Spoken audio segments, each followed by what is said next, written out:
ಸಿಗಂದೂರು ಶರಾವತಿ ನದಿಯ ತಟ್ಟದಲ್ಲಿ ತಾಯಿ ಚೌಡೇಶ್ವರಿ ನೆಲೆಸಿರುವ ಪವಿತ್ರ ಸ್ಥಳ. ಇಲ್ಲಿನ ದೇವಿಯ ದರ್ಶನ ಮಾಡೋದೇ ಒಂದು ಖುಷಿಯಾದ್ರೆ ಲಾಂಚ್ ಮೂಲಕ ಶರಾವತಿ ನದಿಯನ್ನ ದಾಟಬೇಕು.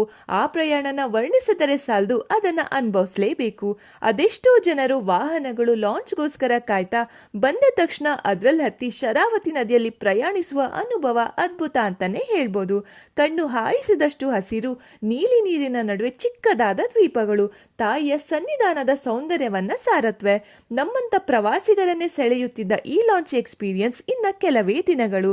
ನಂತರ ನಮಗೆ ಈ ಲಾಂಚ್ ಎಕ್ಸ್ಪೀರಿಯನ್ಸ್ ಕೇವಲ ನೆನಪುಗಳು ಮಾತ್ರ. ಯಾಕಂದ್ರೆ ಇಲ್ಲಿ ಕರ್ನಾಟಕದ ಅತಿ ಉದ್ದದ ಕೇಬಲ್ ಬ್ರಿಡ್ಜ್ ನಿರ್ಮಾಣ ಆಗಿದೆ. ಈ ಲಾಂಗೆಸ್ಟ್ ಕೇಬಲ್ ಬ್ರಿಡ್ಜ್ ಸುಮಾರು 2.5 ಕಿಲೋಮೀಟರ್ನಷ್ಟು ಉದ್ದವಾಗಿದೆ.